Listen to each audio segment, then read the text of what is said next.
We got NRG. Now, ooh, let's look at this.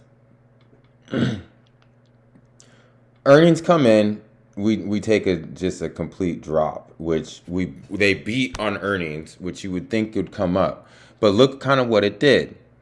Now we've been talking about this trend line for quite some time, right? Really, when was this? This was the 4th of November.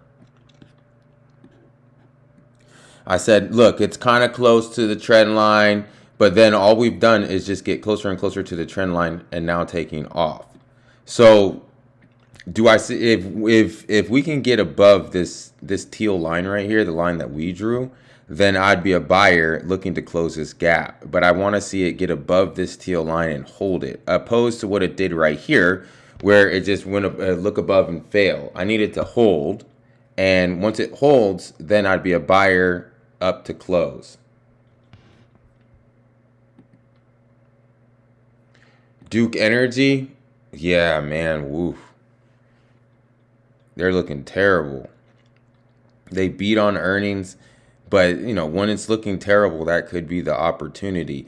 If the Bears can't push it down past this 98.07, right? And I'm talking about not just to here, the 97.68, which that would be all right if the Bears could push it here, but then they can't push it below here like they did here, right? Back on September, then yeah, this is a go, and this is a buy right here, right? So again, if you were buying options, then you have to give yourself a lot of gift of time, just because, you know, we fired down, but you know, in the momentum it kind of looks. But I like, you see how we're kind of bottoming out. If we have a couple more days right here, it could be two things. We're bottoming out, looking for us to come back higher, maybe to this teal line, and then we'll be more sellers.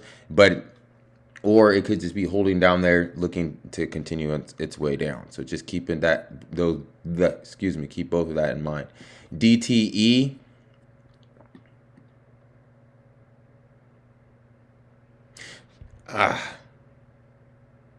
It broke below, but this is kind of iffy. I kind of leave it alone. I'd like to see it get above this teal line on the second. On when it comes back above this teal line, I'd probably be more of a buyer, because then it kind of got all the shorthand, the weak hands out, cleared everybody out, then bounced, right? So we look below and failed from the September low, September 28th.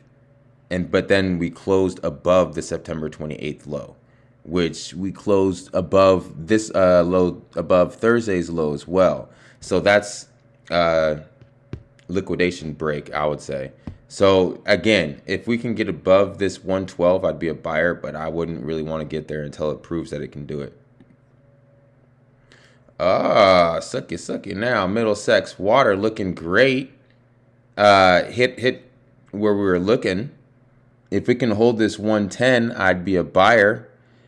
Be careful of this trend line.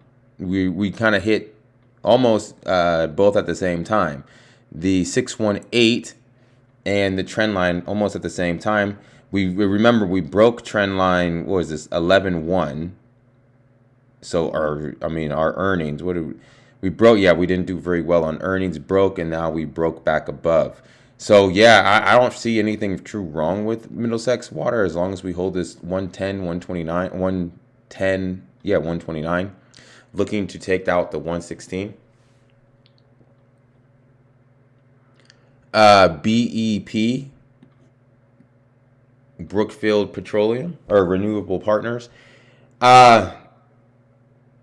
If it holds this bottom 37.48, yeah, be a buyer, but I'm just not getting a good feeling about this. It needs to hold it and do a little bit more before I really want to get into it. Plus, we have dividend risk coming up pretty soon. I'd like to see this hold, maintain this, and maybe kind of start lifting itself back up. Sonova is finally doing a little something. If we can hold this 40.72, I'd be a buyer. Just be careful. Sonova is kind of all over the place, and as we see right here, the momentum is really to the downside. So just keep that in mind. But I mean, since from where we've came from, right? Especially the October 6th low.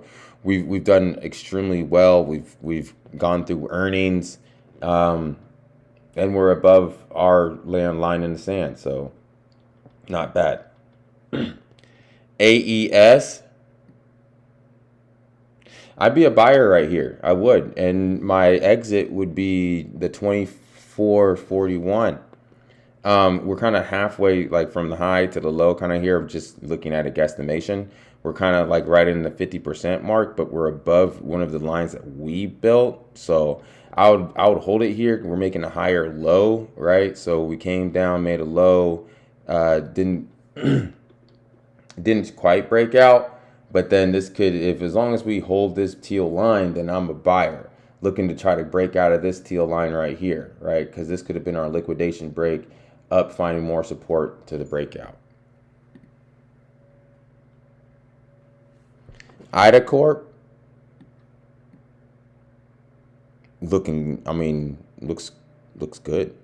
We just broke on the squeeze. We might be a little late right here, but I do see a breakout out of the 110.